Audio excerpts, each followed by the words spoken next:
Hey guys, I'm Pat Kelly.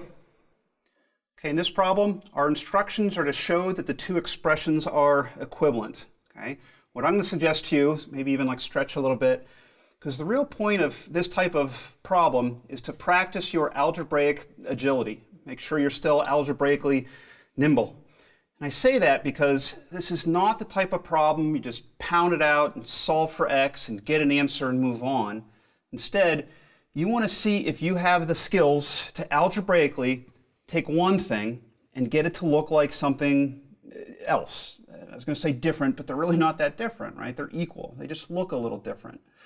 So the key in my work is you need to make sure you only work on one side of the equation, okay? And do some of your algebra skills to just one side with the eye on the other side to see if we can get it to match.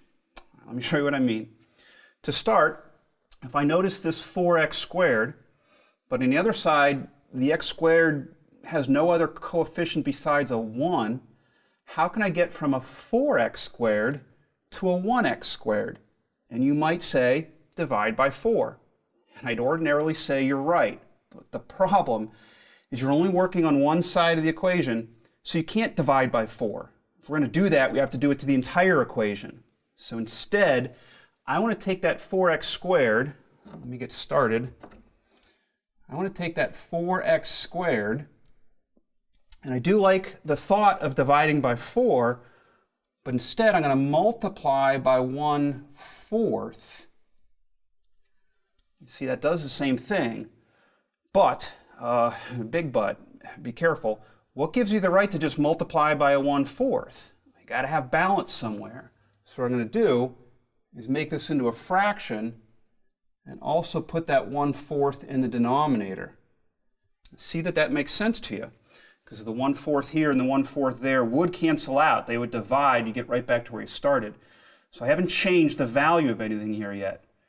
Actually, what I've done is multiplied by a convenient form of 1. Very common algebra trick you want to get the hang of. So I feel pretty good about just the first term. I think I'm going to be able to match this first term. Let's look at the second term. The second term, I always kind of like hone in on the variable. So I see the y squared and its coefficient is 6. I've got to get that to match this corresponding variable, the y squared, but its coefficient is 3. I can't divide the entire equation by 2. So instead what I'll do is rewrite that 6y squared and do that same kind of multiplication trick. Instead of dividing by 2, multiply by 1/2. But if I'm going to use that trick, I again have to remember to keep the balance. So downstairs, there was a 10 in the denominator. I'm going to multiply by that 1/2 to keep this balance. Okay? And really what I'm asking here is I'm not touching the other side. We're asking if that equals still. So let me just do a rewrite of that right-hand side. I'm not changing anything. It's not like the x squared can become a x cubed or anything weird.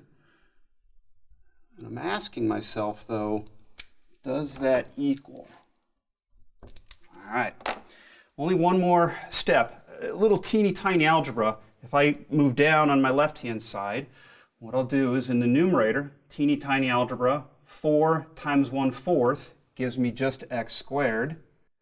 I do still have that denominator of 1/4. And then plus, more teeny tiny algebra, 6y squared times the 1/2 is 3y squared. And in the denominator of that fraction, 10 times 1/2 is 5. And if I do a rewrite of that right-hand side again, I'm still asking myself, do these two things equal each other? If I make that a question, look at the left side, look at the right side, looks perfect, I think, right? So they balance. Okay. So just good algebra exercise. So don't skip these problems. Go do some more on your own.